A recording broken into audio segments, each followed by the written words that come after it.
and welcome to the Evolve Exchange. Today, me and Paul Fletcher are here with Dom Black from Cavell, going over the latest industry changes. So for those who may not be familiar, can you tell us a little bit about yourself and your role within Cavell? Perfect. So Dom Black, I've been principal analyst at Cavell. I've been working for 13 years now. So internally, myself and Matt run the business together, but still I spend a lot of time as an analyst looking at the industry, looking at how it's changing, and really trying to allow our customers to get a good view of what's happening in the market. So I seem to spend my time mostly on analyst briefings, going out and meeting different vendors, different service providers, different MSPs to really understand what they're doing in the market and tie that together and feed that back into our research. And Cavell's been analysing the communications and cloud market for years. What's the purpose of your research and who's it for? We've mainly built our research for the industry to help them really understand what's going on in the market. We realise there's a lot of firms out there who create reports and research for end customers to help with their buying decisions. But where we really fit in is trying to help the industry understand, okay, what are the big trends? What are enterprise and SMEs really looking for in the market? What are they looking to buy? But then also, what are their competitors doing? How's the market evolving? What should they be really keeping on their radar to understand either what's going to impact their revenue in the future from a negative standpoint, but also what opportunities are there out in the market as well. So from your latest findings, what are the biggest trends you're seeing in the UCaaS and CCaaS market right now? Well, I think when I sit there, I can't really get through a single briefing without someone mentioning AI to me at the moment. And that just really is indicative of where the market's gone.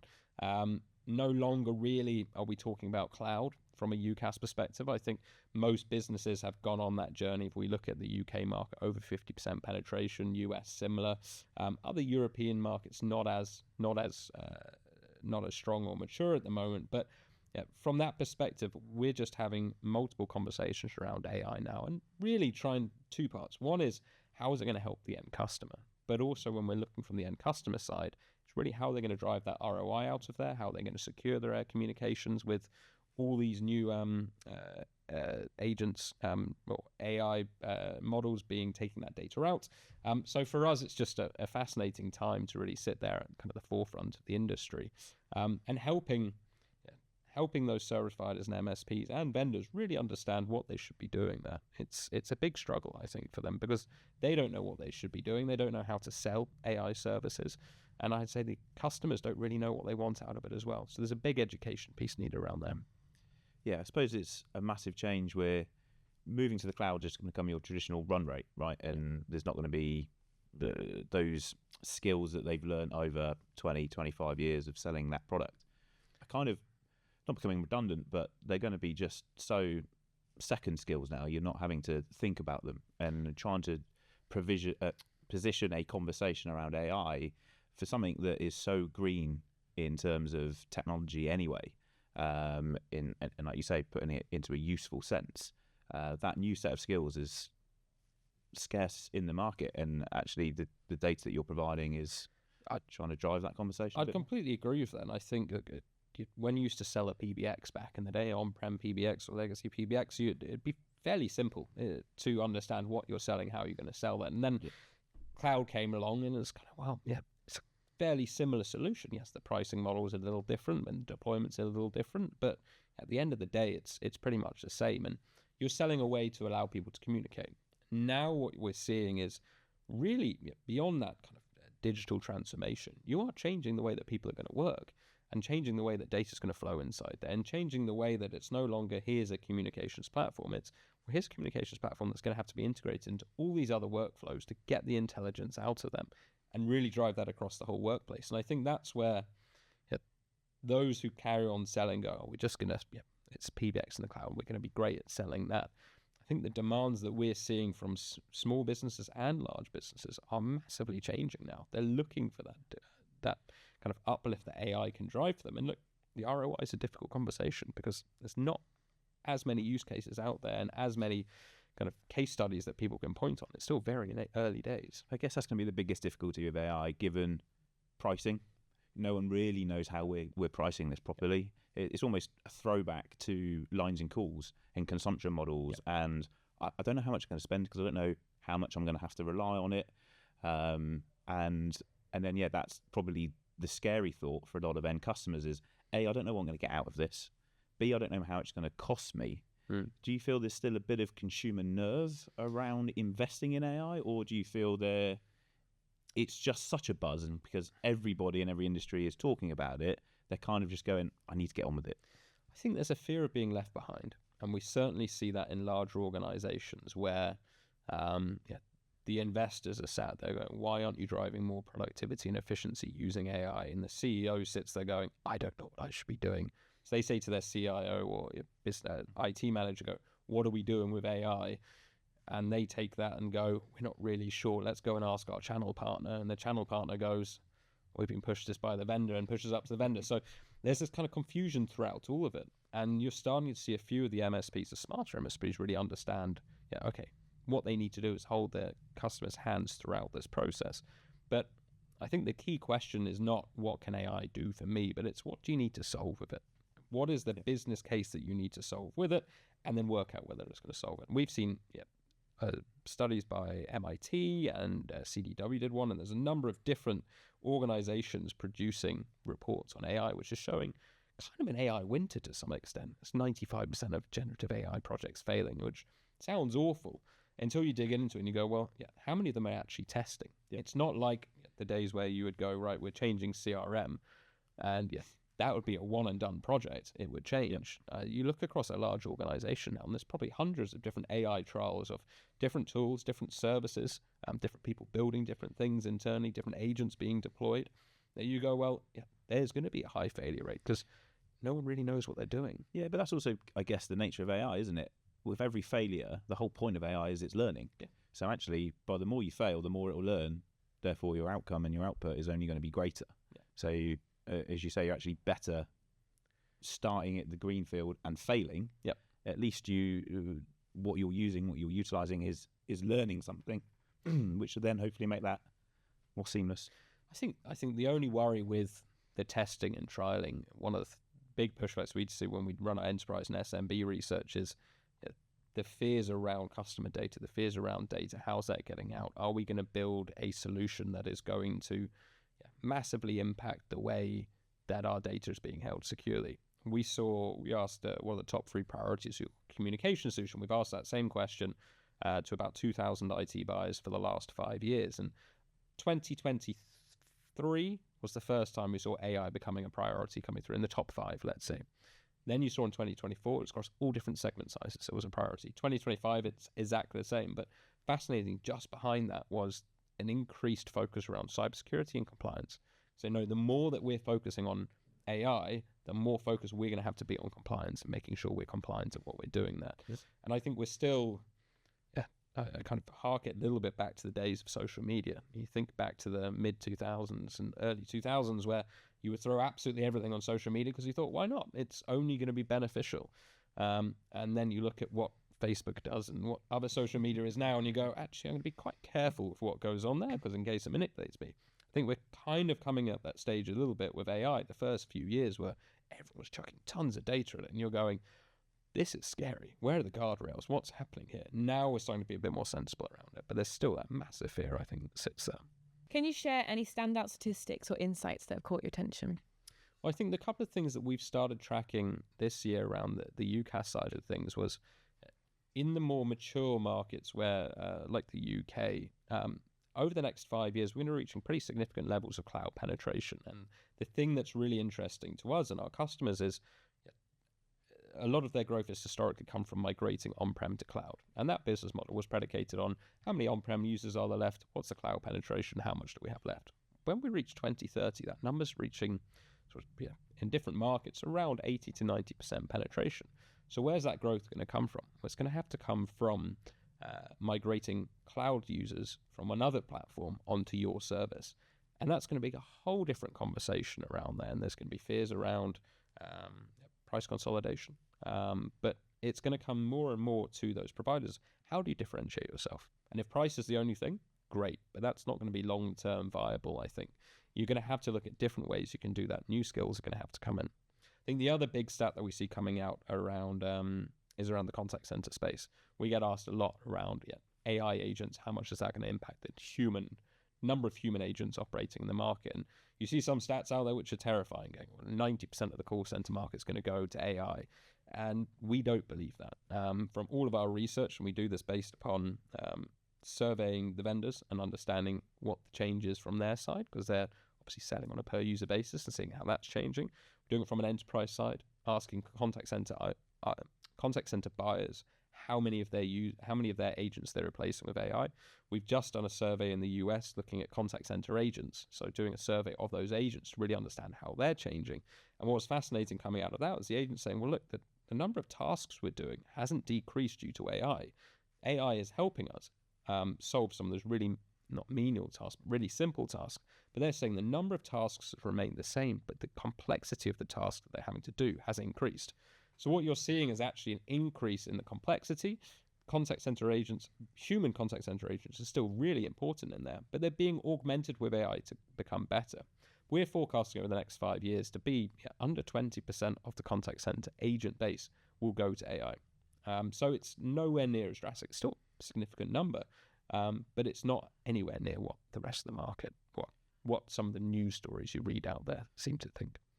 I guess we're almost seeing it in sort of the early adopters that we've had. It's primarily looking at the sort of agent assist model and how, as you sort of mentioned, how can it do the really basic things. So, for example, in hospitality, not having the receptionist answer the call to tell you what time the swimming pool closes, or can I book a table for the restaurant? It's yes, that all of that really small fry stuff can be handled, but you still need an agent to act upon the other things. So AI can do that a little bit, and then actually you need a human interaction to follow that on.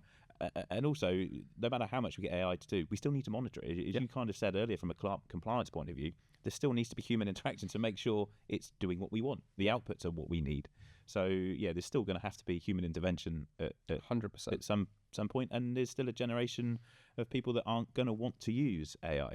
I'm sure we've all overheard or had conversations with friends, family, people down the pub that are like, can't phone that business, I'll talk to a robot. Yep. So there is still going to be a quality of service measure where companies can differentiate themselves potentially on customer service, and then that's where human interaction coupled with AI is really going to drive the value. Completely agree on that. And back to those agents' roles that I was talking about, their roles are changing, and they're going to have to adapt through there. And we see that agent augmentation becoming a massive part of the agent replacement. Well, human agent replacement is going to come part of that. So we see it in two sides. You have human agents in a contact center, and either going to replace them fully with a chatbot, as you say, a virtual receptionist that's going to sit there, or you augment them with AI, make them better at their jobs.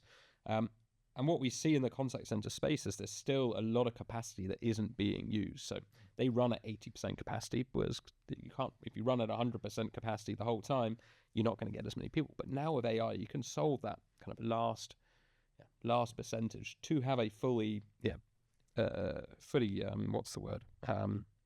running contact center at all times. I think it's an interesting point you raised about hospitality, though, because I think what you'll start seeing is the expectation of where does humans sit in there. And you take I'm going to say some hotels now, which might ban me from where we're going, but let's take a travel lodge, for example. Yeah. The experience that they need to deliver isn't the same as someone who's going to, I don't know, Four Seasons or something. If you go to Four Seasons, they're expecting your hand to be held throughout it, one-on-one customer service, really great care whilst they're going through it. Travel lodge is probably going to be, well, let's automate as much as possible, because it's more about you staying there and spending the night rather than the experience around it. So I still think where you have to have a good expectation of customer service, where the customer is paying for an experience, that is where humans will still play a role, because I don't think people will want to speak to AI through there. We did a study last year of 1,000 UK consumers, and their fears around AI was, well, I don't get it. I speak to an AI and it solves something great, but I still feel, I think it was 49% said they still feel like they have to speak to a human to get their problem solved. And that for me is we as an industry can race as fast as we can towards AI, which would be great and will save loads of money. But if the customers aren't getting a good experience from it, is that actually what we want to do? Yeah. We've seen customer experience hasn't got better in the last 3 years. So if it's not getting better and this technology is supposed to be solving it, what are we doing? Yeah. And I guess particularly looking in the SME market, those customers, yes, as much as they want the bottom line price, But when they're working with their MSPs or their resellers, they want to feel valued. Yeah. So again, like you say, if you haven't got an MSP that is holding their hand through the journey or giving them that extra bit of support, then you're kind of dead in the water to start with, to an extent, because similar to hospitality, but in tech and with our partnerships with our resellers and resellers onto their SME customers or even enterprise customers, if you're not feeling valued by the product or the vendor, then that's only going to harm commercial relationship. Well, I think it's customer service has been for a long time the differentiator. You hope you never need to use it, but when you do, you need it to work straight away. And everyone has had bad experiences, and it turns you off that brand straight away. So that trust is very hard to earn, but very easy to lose. So it's massively important you get it right, not just the first time, but every single time. Yeah, like I say, it's hard enough to earn it. It's so easy to destroy it. One experience can undo hundreds, can't it? Yeah, exactly. From your perspective, how is the partner landscape evolving? And are partners becoming more strategic, or are they still seen as a reseller? I think there's still a lot out there who are just resellers, but I think it's becoming more and more hard to operate like that. You need to become a strategic partner for those end customers now, because they need that support.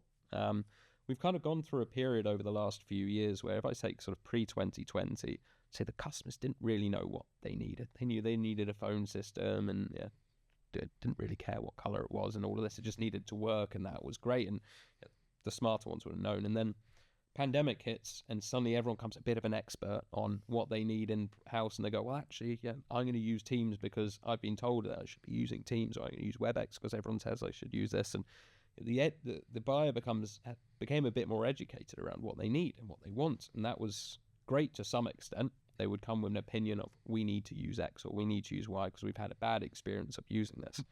And now I think we're in the place where you've still got that, where they're going, well, I want to use this phone system or this platform, or it's got to work with these different things. But on the other side of it, you've got a pullback to some extent of, there's a lot more that they need help with. If you're just reselling technology now, for a lot of businesses, it's not going to be good enough. You've got to play that role of being an integrator in between. You've got to play the role of understanding not just this customer needs a phone system or a contact center, but this customer is in hospitality, let's say recruitment. So they're in recruitment, but they're going to have this CRM, and I need to integrate it into that CRM, and I need to also pull it into this, and I need to pull the data out through there, and they're going to have to play a much bigger role in the future than just being a technology reseller, because where do you add the value?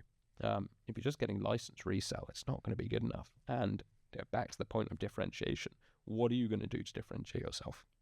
So I think there's going to be a big change in that. There's a big shift around acquisition at the moment, around acquisition skill sets.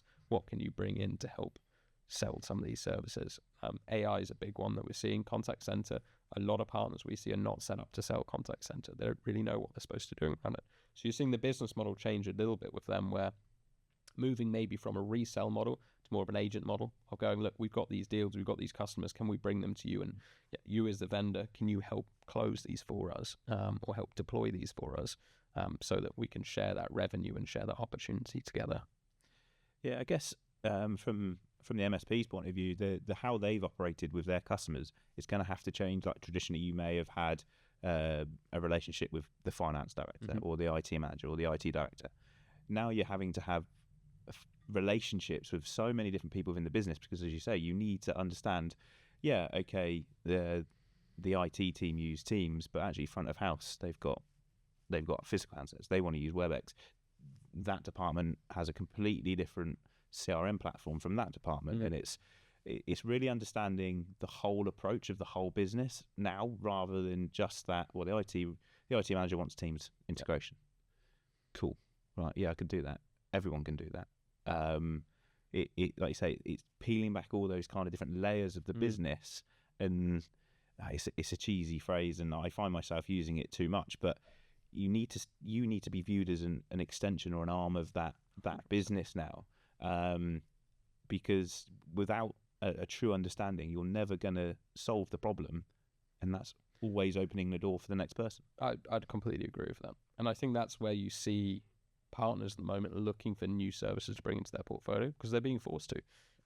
we do a lot of research around how many, it varies, kind of it keeps going in waves of how many partners do you want to work with to deliver this, and then it goes from we want one person to everything who's going to do it, to actually we want best in breed, so we're going to have lots of different people in there, and then it goes back to, well, actually we want one, and we see this wave happening, and we're definitely more focused on that we want one person to help deliver all this. And that makes more sense from an integration standpoint, because you need that one person to really understand your business and bring in the service that's going to fit around there. But I think this is where we see, in the past, you could have found some resellers who are very good at one service, and that was it.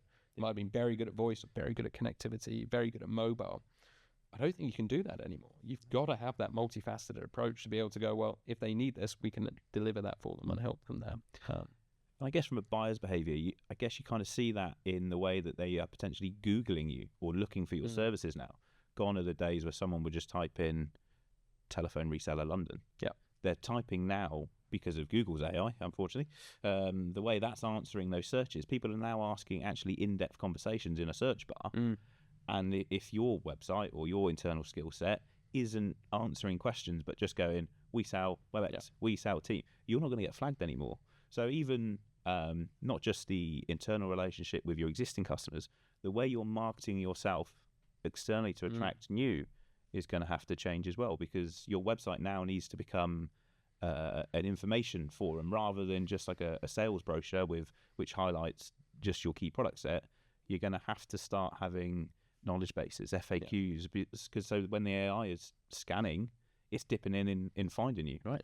I mean, we've been doing a lot of work internally about, as a research firm, how do we make sure our research comes number one in there? And it's frustrating when you see others who you go, that's not very good, that shouldn't be there. But Google used to be able to really work on your SEO to get up there, and now you're looking at GEO, generative engine optimization. It's very hard to. There's no real good stats around of how it works. So I think the world's evolving, 100%. And we get questions around, should we still be doing outbound? Should it be marketing based? How does that work? And so I think the business model is changing, and I think a lot of MSPs out there and a lot of resellers are going to have to rethink what they're doing to try and be successful in the future. It's not, as I said, penetration rates, once you hit 80, 90%, what are you going to do at that point? Yeah. How are you going to change your business around? Because if you still think you're going to go out there and there's going to be a load of Avaya and Mitel PBXs you're going to go and migrate, I don't think that's the case. Yeah, you're in for a surprise. How does Evolve IP's model fit into the wider trends that you're seeing? Well, I think if I look at Evolve IP, there's a couple of things that stand out which kind of match what we're seeing is a multi-platform approach. So going, look, we can have different platforms for different customers, where we've seen in the past where you might have one platform and in your portfolio, and if the customer doesn't like that or moving away, there's not much you can really do about it.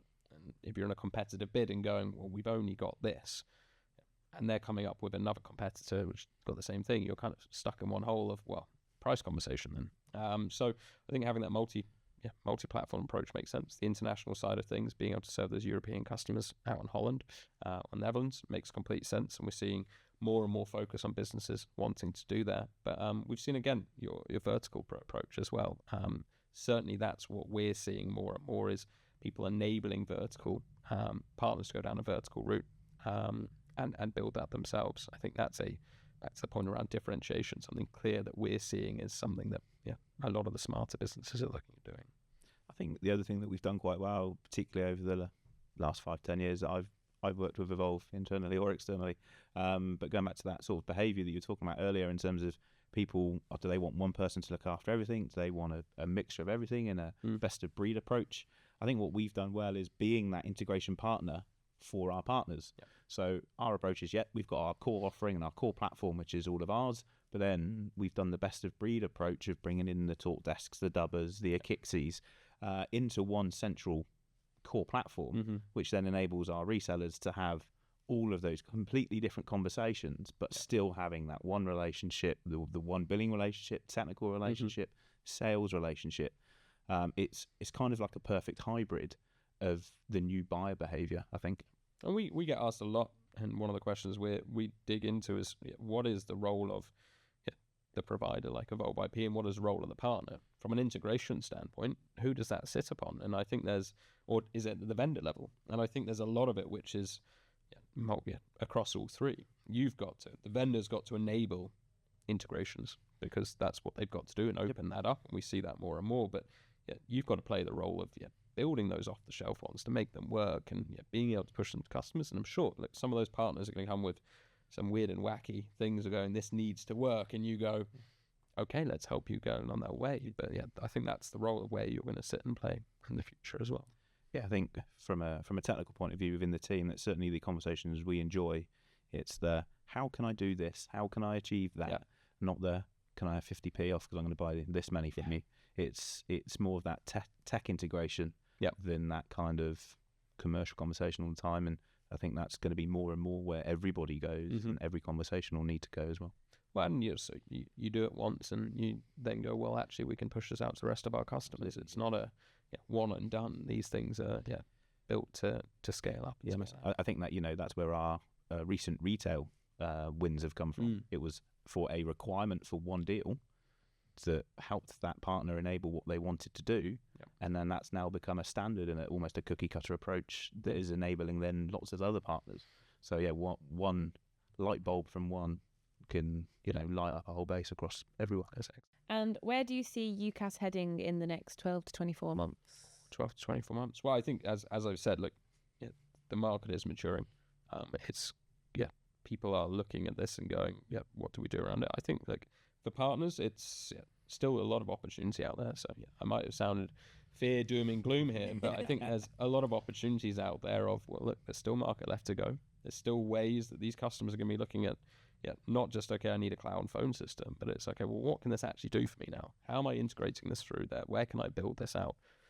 How do you make that stickier for your customers and make sure they're going to stay with you? So I think there's a lot of opportunities in the UCaaS space still, and although it sounds doom and gloom, there's a lot of room to grow, a lot of other things you can sell around there.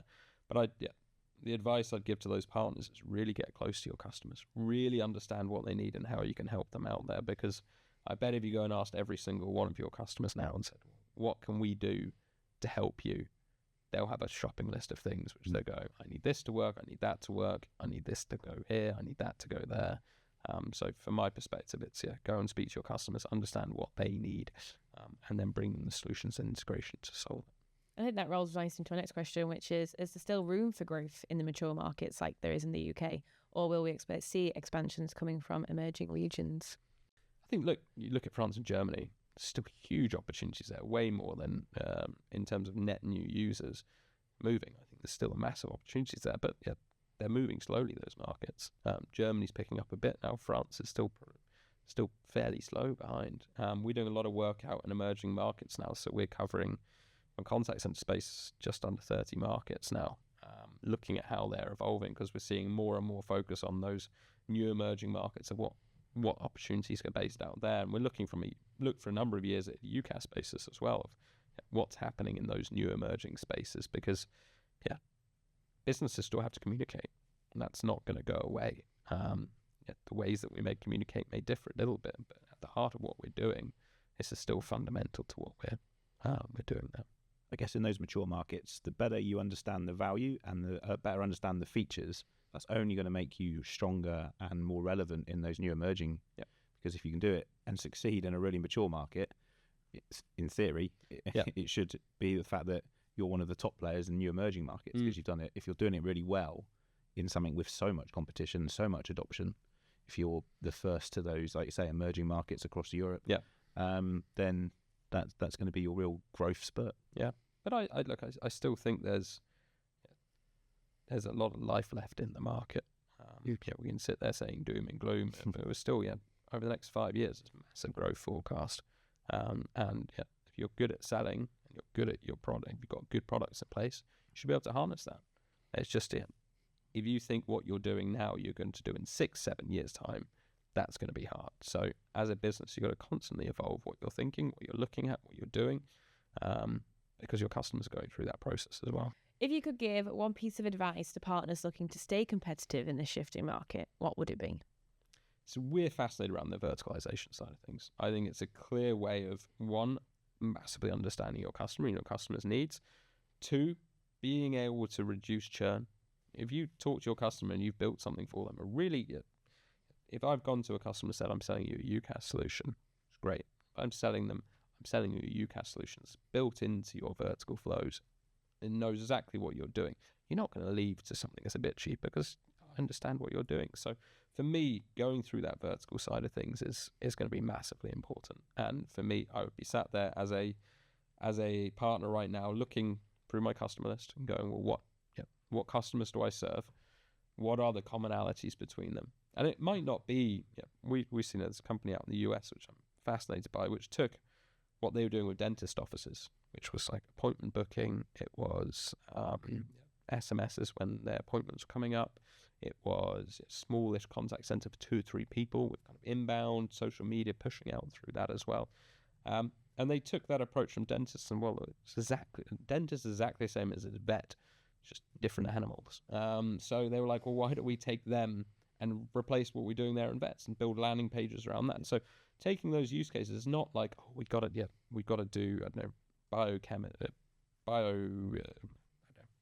biochemistries or things like that, or biochemists, and then the next one we've got to do airlines. It's, well, take the use cases, build out around that, find what CRMs integrate into, find what ERP systems they go for, build out those use cases, and then it's a much easier step. I don't know what Evolve IP's done around hospitality is pretty similar approach to that, but it's there's big opportunities out there.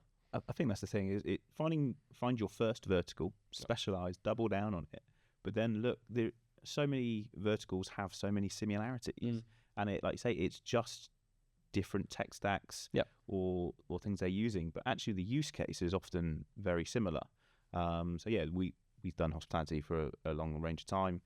The automotive industry, similar, and like you say, we've introduced retail, education into that because the kind of demands are very similar, and it's just making sure you're an open integrator, making sure you can find those common pain points. They're just worded slightly different, and just using what you already have, and like you say, double down to start with, get very good at it, and then you can just tweak and shift. Like you say, that small change in your example there from dentistry to vets, it's just, as you say, it's the same thing, different animals. Like there's going to be loads of different examples around that, and even things like education. Education doesn't just mean schools. Exam boards, there's so many different aspects to what that potentially could look like as well. And again, they're still using the same tech stacks. So don't just think, oh, but there's loads of people that service schools. Well, there's loads of things, businesses that service education, and they're still using similar CRM platforms, etc. And I think that customer, not just feedback, but customer advocacy that you get as well, of going, well, it doesn't matter, I've got 100 customers, great, or whatever it is, but I've got 10 NHS trusts, or I got 30 different hotel brands on there, whatever the numbers are. Suddenly the buyer's going, well, if they're doing it, maybe I should as well. It takes out that kind of credibility question. That referenceability across all of that just builds things stronger, doesn't it? And builds your rep up. And what excites you most about where the UCaaS industry is headed? What excites me most? I've been doing this for 13 years now, but I don't think the market's ever moved as fast in terms of the technology behind it all and the changes that we're seeing in there. So what excites me is just kind of the pace of innovation. And I sit there probably in a very privileged position, being able to speak to some very smart people on a regular basis and getting their views on what's happening. And I think there's a general buzz around the industry at the moment that is going, it's moving. Things are changing. And you see some people going, that's scary because my business is going to have to change. And they're worried about what that's going to look like in the future. But I think they also look at the opportunities this is going to grow and build and things like that. So for me, it's the pace of innovation at the moment, and the rethinking of how we're going to work. Bringing this intelligent workplace is going to create massive changes in our internal efficiencies, but also opportunities for partners to go and really support their customers throughout this. I think it's really exciting and really interesting that you've got the potential, partners have got the potential to be at the forefront of changing history, right? This is the most change ever since the Industrial Revolution. The new technologies, how quickly they're coming, how everything is changing in a working world. People in 50, 150 years going to look back at this. There's a real crunch moment of changing lifestyle, and it's really an exciting time for a lot of people to be at the forefront of that kind of adoption. Well, and you're helping customers through. You're no longer helping them solve an issue that other people could. Yep. I mean, you're helping these businesses really fundamentally change who they are and what they do. It's interesting. It's not, I'm selling a piece of technology. It's, I'm going to change the way that you work, which, I think is really interesting. And finally, where can our listeners and partners find more information about the latest Cavell research? Very good question.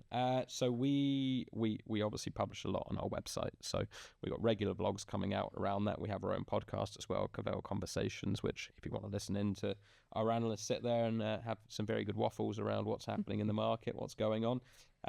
But apart from that, we host our own events. So we've got on the end of March, we'll be hosting our Cavell Summit, which be around 450, 500 people from the industry come along, 120, 150 companies, really to understand and share their thoughts on how the market's changing, what's coming through. That Evolve AP have come a number of years to it, and I think get a lot of value from out there. But if you're a partner sat there going, love to understand how the market's changing, please come along to that.